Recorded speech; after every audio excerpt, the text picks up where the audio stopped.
Balikan muna natin itong pinakita ko. Actually, yung pinakabongga na pinakita kong information sa inyo. Itong dalawang PDEA reports. Diba? Ito yon. Mga kababayan, ito po yung sinasabi ni Maharlika na ibinubulgar niya na yung pangalan ng artista na kasama di umano ni Bongbong doon sa pagsinghot ng polvoron. Ituloy po natin. Ito yung dalawang PDEA report na pre-operation report at yung pre-op at saka yung authority to operate. But eto, na-miss nyo to. Okay? Pero pinakita ko rin naman to. Itong dated March 10 of 2012, which is yung memorandum. Ayan. Ituloy po natin ang panonood kay Maharlika at alamin pa natin ang kanyang mga sinasabing ebidensya laban kay PBBM at saka kay Maricel Soriano. 2012, which is yung memorandum. Ayan. Ayan yung memorandum. Balikan natin to. Di ba mainit na ito, maugong na itong bonggang-bongga na sinasabi ng PDEA, ito daw po ay fake. At ito ay AI. So nagpasalamat nga tayo sa Daily Tribune na pinost nila, pero ilang oras lang ba yun, ay tinawagan sila ng Chutang Ginemes na gobyerno ni Kuting Jr. sa pamamagitan ni Cesar Chavez ng Presidential Communications. Pinatake down, diniktahan ang Daily Tribune. Okay, alam nyo na yung ganon. So, palangga, balik tayo dito sa March 10 of 2012 kasi ngayon, i-reveal na natin kung sino yung artista.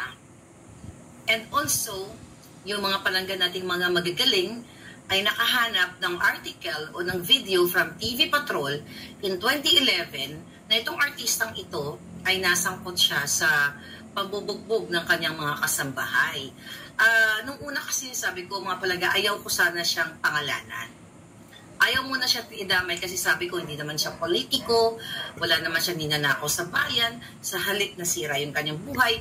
Pero kasi may mga bagay na kailangang pangalanan kasi hinihingi ng pagkakataon at hindi natin pwedeng ikuble sa ngalan ng katotohanan. Sa ngalan ng katotohanan ng fairness and transparency sa ating bayan. Basahin natin ulit ito ng bonggang-bongga.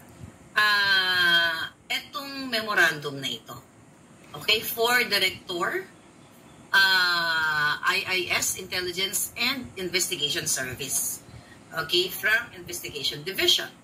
Ano yung subject? Reported nefarious activities of Miss Soriano. Okay? Gano'n lang pangalan natin. You know what I mean. Okay? AKA Maria. And Bongbong Marcos at Bonget. Okay? Si Terry. Kaya nga ito yung Terry. Okay? March 10, 2012. I'm sorry. Kailangan natin siyang pangalanan sa ngalan ng katotohanan na malaman ng Pilipino. So, hayan po mga kaibigan. Tuluyan ng pinangalanan ni Maharlika yung artista na di umunay kasama ni Bongbong Marcos sa kanyang pulburon sesyon. Sa sitwasyon ngayon, sa araw-araw na lumalabas na mga isyu, lalong napapabao ng hinihila pababa ang kredibilidad ni Bongbong Marcos.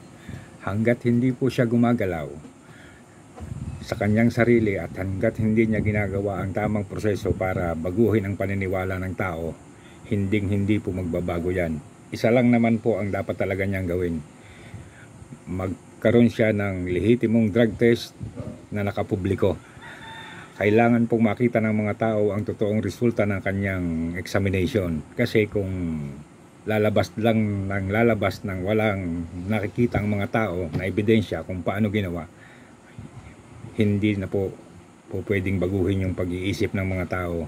At saka sa samot-samot saring baritang lumalabas araw-araw tungkol sa pulburo na yan, halos lahat ng tao siguro sa Pilipinas nakakaalam na. Ang isa talagang pwede niyang gawin, gawin niya sa kanyang sarili ang pagpapa-drug test ng nakapubliko. Yun lang po at magandang umagang muli. At bago ko po makalimutan, ito po ay courtesy ng Boljak TV ni Miss Maharlika. Maraming salamat po. Paki-like and subscribe naman po.